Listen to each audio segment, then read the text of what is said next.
ils ont retrouvé une bonne raison de se lever au petit matin. Le père et le fils n'en avaient plus l'envie depuis longtemps. Embaucher, arrêter de précariser, augmenter les salaires. Emmanuel Macron veut voir le président du MEDEF. À 29 ans, Anthony Langlais, mécanicien, cherche du travail. Là où il vit, à Albert, dans la Somme, il ne trouve rien depuis 5 ans. Il perçoit le RSA et des APL, 700 € par mois. Ma vie, c'est pas une vie en fait. Je me prive de tout. Je fais plus de sorties, j'ai plus de hobby. Je dois vraiment calculer au centime près. Quand je commence mon mois, je suis en découvert, et quand je le finis, je suis en découvert. Christian, son père, touche 1 500 € de retraite. Il s'estime heureux.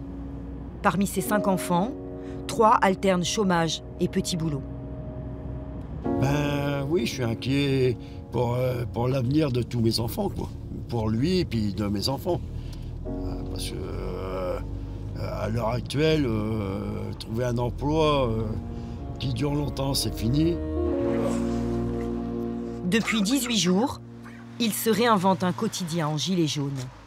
Oh, désolé d'être en retard. Il faudra que tu ramènes des clous là, pour là-bas. Avec des horaires, une routine, une organisation où chacun sait ce qu'il a à faire. Donc on fait notre rituel du matin, quoi. Ouais, bah tu sais.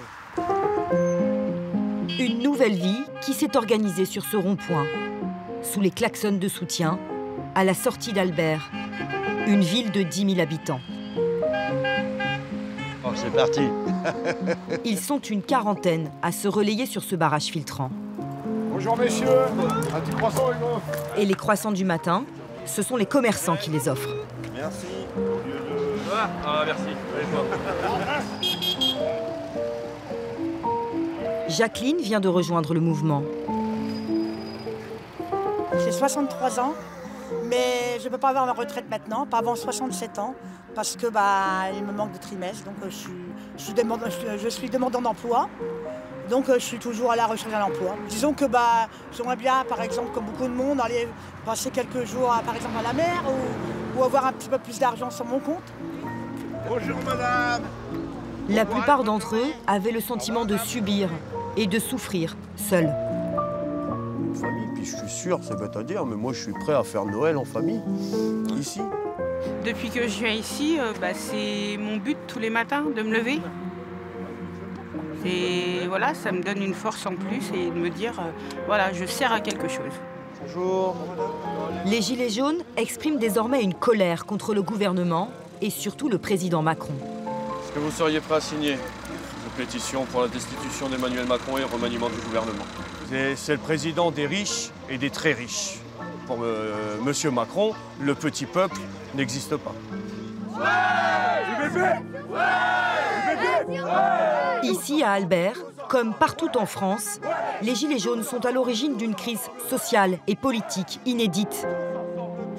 En 3 semaines, ils ont secoué la France et tétanisé le pouvoir. Une onde de choc aux conséquences imprévisibles. Tous ensemble, ouais, Macron, démission, Macron, démission, Macron, démission. Bouclier devant, les gars. Les gars, bouclier. Bouclier, les gars, bouclier.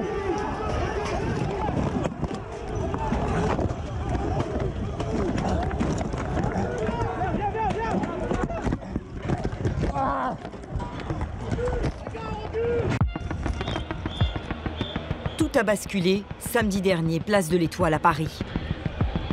L'accès à l'Arc de Triomphe est filtré. Des milliers de manifestants sont fouillés par les CRS.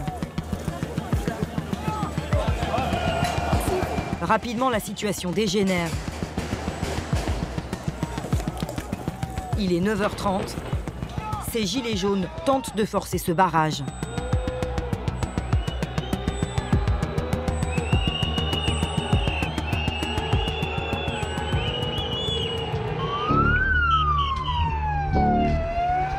Les forces de l'ordre ripostent immédiatement à coups de canon à eau et de gaz lacrymogène.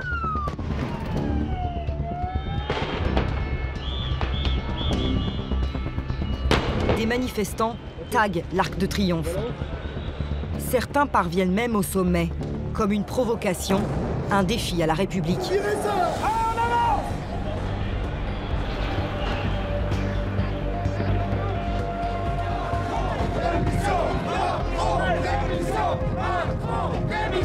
Dans plusieurs quartiers de la capitale, Gilets jaunes et CRS s'affrontent.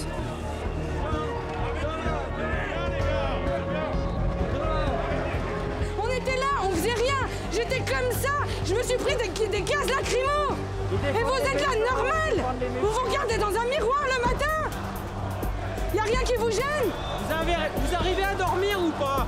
Ça se passe bien la nuit? Eh, s'il y avait votre mère au milieu de tout ça, vous feriez pareil. Bande de merde. Rue de Rivoli, la situation s'embrase.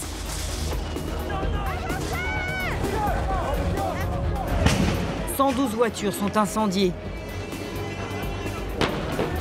Une grille du jardin des Tuileries est arrachée, faisant un blessé très grièvement touché.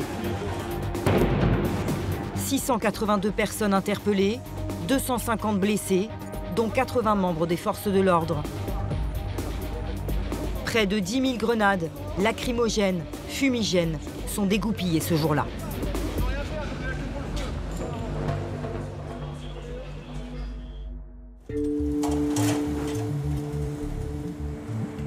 Dimanche matin, Paris se réveille sous le choc.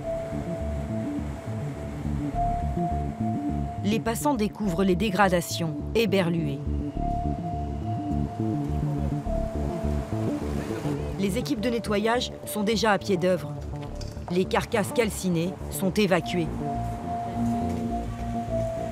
Le premier membre du gouvernement à s'exprimer, c'est son porte-parole. On a dit que nous ne changerions pas de cap, parce que le cap est le bon. Ça, nous en sommes certains. Mais chaque semaine, un nouveau cap de violence est franchi. Mais ce que je vous dis, c'est que ça fait 30 ans que les gens changent de cap tous les 18 mois. Et que si on n'avait pas changé de cap tous les 18 mois depuis 30 ans, le pays s'en porterait mieux.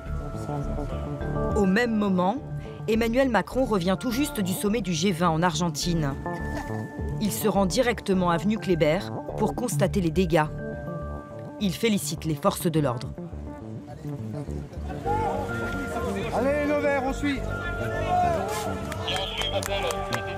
Certains passants l'applaudissent et le soutiennent. Mais d'autres le conspuent.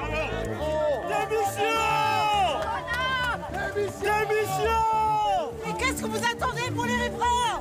On va se faire cramer comme des poulets. On a eu peur, monsieur Macron. Le président garde le silence.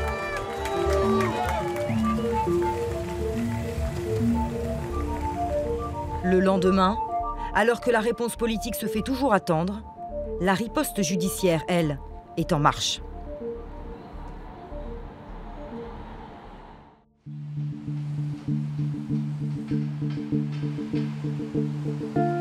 Au tribunal correctionnel de Paris, un dispositif exceptionnel est mis en place. 5 chambres de comparution immédiate mobilisées pour juger une centaine de gilets jaunes en 48 heures. Tous ont été arrêtés à Paris, au cœur des manifestations. Ils sont ouvriers, chauffeurs routiers, artisans, retraités. Beaucoup viennent de province. Des profils qui surprennent leurs avocats commis d'office. Des profils très différents de l'image habituelle des casseurs. C'est pas des personnes qu'on est habitué à voir en comparution immédiate. C'est quasiment tous des primo-délinquants, tous très bien insérés. Et je pense qu'on a fait d'eux des exemples pour les manifestations à venir. Et on avait une réponse pénale à donner et qui a peut-être été trop rapide. Les casseurs, ils sont un petit peu plus malins, ils sont peut-être un peu plus habitués et je pense qu'ils sont loin, ou chez eux. On a d'autres personnes qui effectivement manifestent une adhésion à minima pour le mouvement des Gilets jaunes, mais pour autant n'étaient pas venus casser, étaient venus manifester pacifiquement et se sont retrouvés finalement au mauvais moment, là où ça a commencé à dégénérer. Et puis n'ayant rien à se reprocher, ils ont attendu, ils sont restés peut-être un petit peu statiques par rapport aux autres qui se sont empressés de s'enfuir lorsque sont arrivés les CRS, et c'est comme ça qu'on se fait interpeller pour des faits finalement auxquels on est volontiers étranger, quoi. En 2 jours, 26 peines de prison ferme ont été prononcées. À la sortie du palais de justice, rares sont ceux qui acceptent d'être filmés. Mathis, 20 ans, est l'un de ceux qui est monté au sommet de l'Arc de Triomphe.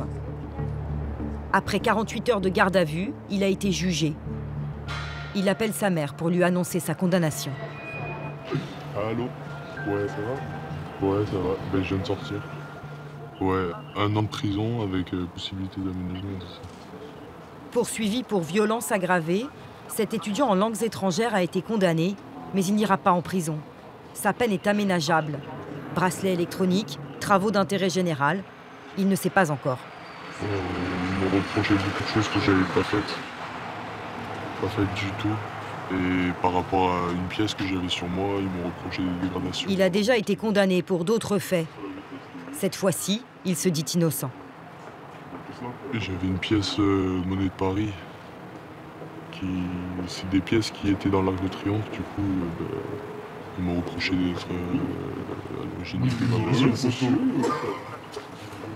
Et cette pièce, moi, je l'ai trouvée à l'extérieur de l'Arc de Triomphe. Non, je dis la vérité. Laurence, 48 ans, a elle aussi été arrêtée au pied de l'Arc de Triomphe. Pour la première fois de sa vie, elle s'est retrouvée en garde à vue. Voilà, donc moi je suis sortie, je vais vous montrer le papier, vous allez pouvoir le filmer. Avec plaisir. Laurence écope d'un rappel à la loi. C'est marqué participation à un affrontement violent. Voilà, en fait j'ai le droit de manifester, mais on m'a fait comprendre que si je revenais pour manifester, si j'étais prise, ça pourrait mal se passer pour moi. Dans quelles conditions avez-vous été arrêtée? J'étais arrêtée, en train de me protéger des gaz lacrymogènes dans les escaliers de l'Arc de Triomphe. On a eu de nombreuses bombes lacrymogènes lancées sur nous et on n'avait que cette solution pour se protéger. Donc en fait, on a monté quelques marches pour se protéger et effectivement, on a été 13 personnes ramassées à cet endroit. Le compagnon de Laurence a été jugé lui aussi. Pour destruction de biens matériels notamment. Mais grave, je te kiffe, grave. Ce Bordelais a été placé sous contrôle judiciaire pendant 1 an. Putain, ça c'est cool. Bonjour. Je dois signer 2 fois par semaine à la gendarmerie de ma commune. Et puis après, je suis bloqué les samedis de 11h à minuit. Et puis plus parler aux gens avec qui j'étais, quoi. Et puis c'est tout. Qu'est-ce que vous en pensez de cette condamnation? Enfin, j'ai rien fait, donc je trouve que c'est un peu abusé, mais bon, voilà, écoutez, je vais pas non plus me... J'étais là au mauvais moment, au mauvais endroit, et puis voilà, ils font leur boulot aussi, et puis... Mais bon, c'est malheureux d'en arriver là, quoi. Tiens, ma chérie. Comme un pied de nez, soyons fous. Ils ressortent leurs gilets jaunes devant le palais de justice. Unis, tous unis. Ah. C'est clair. Allez les jeunes. Ah ben, nous on les remet. Bon courage. Bon courage. Ciao, ciao. Au plaisir. À samedi. Laurence travaille pour une association d'aide aux personnes handicapées. Elle gagne 1 400 € par mois. Michael, lui, est agent de maintenance intérimaire pour 1 500 €. Ce couple avec 3 enfants se dit étranglé par la vie chère. C'est joli la tour Eiffel qui scintille. Oui. Ils récupèrent leur voiture qu'ils avaient garée vendredi dernier. On a dormi là vendredi soir et on va dormir là encore ce soir. Samedi prochain, vous serez où? En manifestation Gilets jaunes, monsieur. Ou je ne sais pas. Mais on a mis en manifestation. Ouais. On y sera. Alors moi, je prends des risques à le dire, mais j'y serai quand même. Si on relâche, on a perdu. Voilà. Et on n'a pas envie de perdre cette fois-là, quoi. Après, moi, ce que je reproche à Macron, c'est son mépris du peuple. Il est méprisant, ce monsieur. Il est hautain. Mais de quel droit il nous appelle les Gaulois réfractaires, quoi? Ou les Sandins, ou les machins. Ça, c'était Flamby, ça. Oui, c'est Flamby, c'est vrai. Mais de quel droit ils se prennent, quoi? Rappel à la loi ou contrôle judiciaire, rien ne semble les décourager.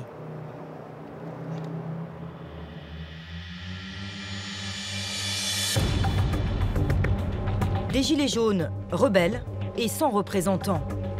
Certains affirment dans le journal du dimanche vouloir négocier avec le gouvernement.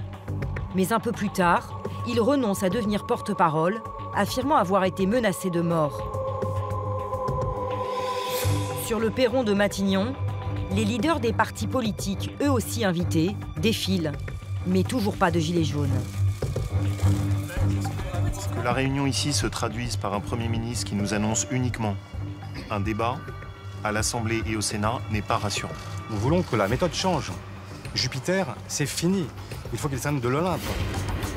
Finalement, Édouard Philippe annonce seul que le gouvernement fait marche arrière.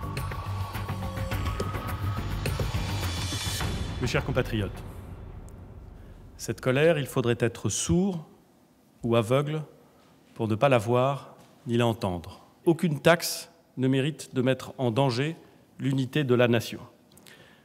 C'est pourquoi, dans un souci d'apaisement, nous avons pris avec le président de la République les décisions suivantes.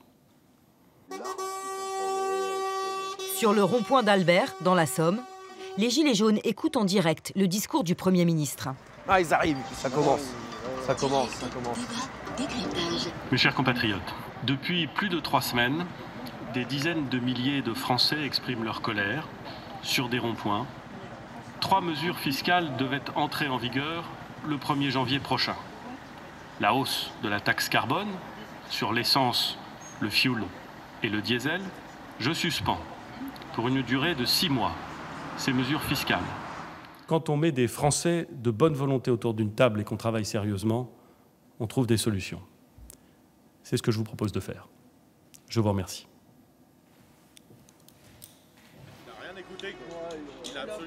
Hein? Mais il a rien dit, quoi. France Info Midi 43, vous l'avez donc suivi en direct sur... En gelant la hausse de ces taxes, Édouard Philippe espère faire retomber la colère.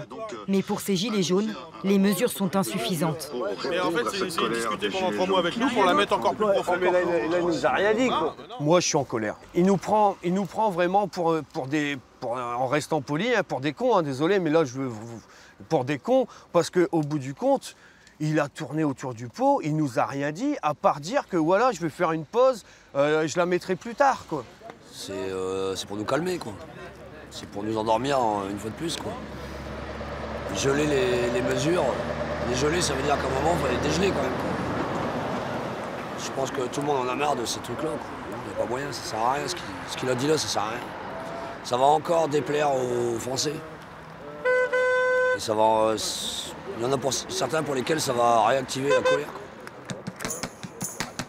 La plupart des Gilets jaunes manifesteront samedi.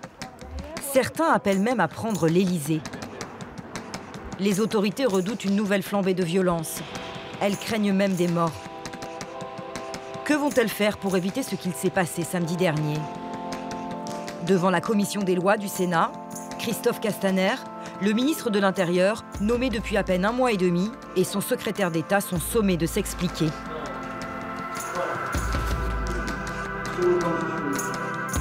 Je serai prêt à prendre ma part d'un procès en échec. Je refuse, comme ministre de l'Intérieur, de dire à mes troupes qu'elles ont été tenues en échec. Il y avait la désorganisation, mais il y avait surtout la grande violence des manifestants qui voulaient s'en prendre. Il ne faut pas se tromper. On était loin de la revendication des Gilets jaunes. Par les symboles qu'ils ont attaqués, par les symboles qu'ils voulaient attaquer, ils voulaient s'en prendre à la République. C'est à nous tous qu'ils en veulent, ces gens-là. Nous n'avons pas eu l'impression d'avoir en face de nous, et c'est pour ça que je me permettais cette remarque, Monsieur le Président, de simples manifestants. Il y avait 4600 hommes mobilisés la semaine dernière. Pour samedi, le ministre est inquiet. J'invite les Gilets jaunes raisonnables, ceux qui ne soutiennent pas l'action violente, à se désolidariser des extrêmes et à ne pas se rassembler à Paris samedi prochain. À ne pas se rassembler dans les lieux qui ont fait l'objet de ces tensions. Est-ce que vous êtes prêts pour samedi prochain? Le gouvernement redoute aussi une contagion de la contestation. Celle des lycéens, celle des agriculteurs, ou encore celle des commerçants, des artisans et des petits patrons. Bonjour à toutes, bonjour à tous. J'ai une petite question à vous poser. Bruce Duvic est éleveur d'escargots en Bourgogne. Sa vidéo sur Facebook a été vue plus de 7 millions de fois. Et qu'est-ce qu'ils font ces entrepreneurs? Ils collectent de la TVA. De la TVA, c'est ça, c'est ça. Moi, clairement, je ne donnerai pas la totalité de ma TVA tant que nous n'aurons pas changé de gouvernement. Et oui, c'est ça. Si on est 100 000, 200 000 entrepreneurs à faire la même démarche et à laisser l'argent et à payer quand il faudra, eh ben, je pense que ça va faire mal au budget de l'État. Voilà. Le même jour, sur une antenne de radio, Benoît Juloux lance la même idée. Ce salarié d'une agence immobilière à Saint-Brieuc propose lui aussi aux commerçants de ne plus verser la totalité de la TVA à l'État.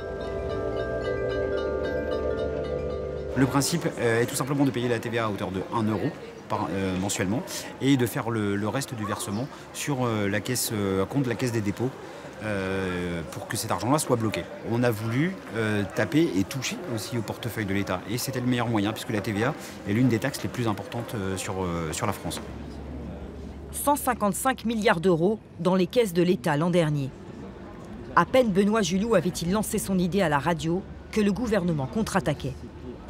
Et vers 9h15, on avait déjà des réactions de Bercy qui ont immédiatement réagi auprès des commerçants et des artisans en leur disant surtout ne le faites pas parce qu'on va considérer que c'est une fraude fiscale et il y aura des amendes et de la répression là-dessus. Voilà. Vous attendiez une réponse aussi rapide de l'État? Non, pas du tout. Pas aussi rapide parce que tout ce qu'on fait, nous, depuis quelques semaines, on n'a pas de réponse aussi rapide et aussi radicale. Là, ça a été au bout d'1h15. C'était juste, ça nous a surpris. On a été les premiers surpris de cette réaction-là. Ouais. Vous l'avez interprété? Eh bien, qu'on s'est dit qu'on avait tapé au bon endroit. Benoît Juloux est devenu une figure des Gilets jaunes en Bretagne. Bonsoir Léo. Ce soir-là, il est invité sur France 3 pour réagir aux annonces du Premier ministre. Édouard Philippe annonce un moratoire sur les carburants. L'augmentation des taxes est repoussée à plus tard, un moratoire de 6 mois. On est bien conscient que des taxes, il en faut, parce que le service public, on en a besoin. Et on a besoin d'un service public de qualité. Mais on ne peut pas étouffer non plus. Benoît Juloux gagne 1 300 € net. À 44 ans, il affirme faire régulièrement appel à sa mère, retraitée, pour boucler ses fins de mois. En coulisses, avant l'émission, il rencontre pour la première fois un membre du gouvernement, la secrétaire d'État Marlène Schiappa. On est encore, à mon avis, loin... Il va lui faire un aveu. Parce que moi, j'étais le premier à voter pour Emmanuel Macron. Voilà, parce que j'y croyais. Et j'ai perdu... Enfin, c'est de la désillusion totale aujourd'hui, quoi. Vous avez voté Emmanuel Macron? Bien sûr, ouais, parce que j'y croyais. Il y a quand même un problème, qu'il n'y ait pas l'écoute et qu'il n'y ait pas de solution qui soit donnée aujourd'hui. Ah bah ça, c'est sûr qu'il y a un problème. Enfin, je pense que nous tous ici, personne ne va dire qu'on est dans une situation, difficile avec une crise, à votre avis aujourd'hui, c'est difficile de connaître toutes les revendications, mais moi, il me semblait que la principale revendication, c'était justement de stopper et d'annuler toutes ces hausses de taxes, carburant, électricité, gaz, contrôle technique, etc. Donc je crois que la réponse, là, une première réponse en tout cas, a été donnée. Dites-moi et on fera. C'est quoi on doit. Alors la réponse, ouais. Si vous voulez que je vous la donne franchement, c'est pourquoi on ne va pas chercher les 80 milliards d'euros de fraude fiscale? Pourquoi on ne va pas les chercher cela? Parce qu'on est capable, mais il faut. Mais ça fait. On vient de fêter le 60e. On vient taper sur ceux qui sont en bas et qui vont bosser tous les jours. Il y a un moment donné, il va falloir trouver une solution parce que ça ne va pas être possible. Le gouvernement fait cette démarche d'humilité en disant les solutions qu'on propose, elles sont mauvaises. On les retire et on veut travailler avec vous pour construire ensemble des solutions qui vous conviennent. On veut que les gens vraiment participent avec nous et nous disent, nous proposent des solutions. Et moi, ça, franchement, c'est quelque chose que je soutiendrais, mais à 2000%, d'aller chercher l'évasion fiscale et d'aller chercher la fraude fiscale qui est faite partout. Il y a de l'argent, il y en a. On doit y aller ? Bonsoir à tous. Le conflit des Gilets jaunes révèle-t-il une France fracturée? Madame Schiappa. Oui. Vous venez d'indiquer 18 mois, on n'a pas été assez rapide. Tout à fait. Et il nous reste 3 ans et demi. Oui. Mais vous croyez qu'ils vont attendre 3 ans et demi pour que ça bouge? Vous ne pouvez pas ne pas entendre. Vous ne pouvez plus ne pas écouter. Nous, on ne peut pas monter l'échelle. Mais c'est à vous de la redescendre pour venir voir ce qui se passe en bas. J'ai entendu tout ce que vous avez dit aujourd'hui, Marlène Schiappa. J'entends. Mais j'ai toujours pas la solution et j'ai toujours pas de réponse à mes questions. Et demain, quand je vais me retrouver face à des gilets jaunes, à tous ceux que je vais retrouver sur Saint-Brieuc, sur Lamballe, eh ben, ils vont me poser la question et je suis incapable de leur répondre. Et vous non plus, aujourd'hui, monsieur le ministre, le Premier ministre n'a pas répondu et on attend des réponses et qu'elles soient claires, nettes et précises. Le lendemain, l'Élysée annule définitivement la hausse des taxes sur le carburant. On lâche rien, on lâche rien, on lâche rien. Chaque soir, sur le rond-point d'Albert, les Gilets jaunes lèvent le camp avec du baume au cœur. Juste une petite information, déjà pour vous remercier tous, les unes et les autres, de votre participation encore aujourd'hui. Franchement, mais vraiment merci du fond du cœur. Ouais. Lequel? Samedi, ils n'iront pas à Paris. Ils comptent occuper 2 autres ronds-points de la région et tenir au moins jusqu'à Noël.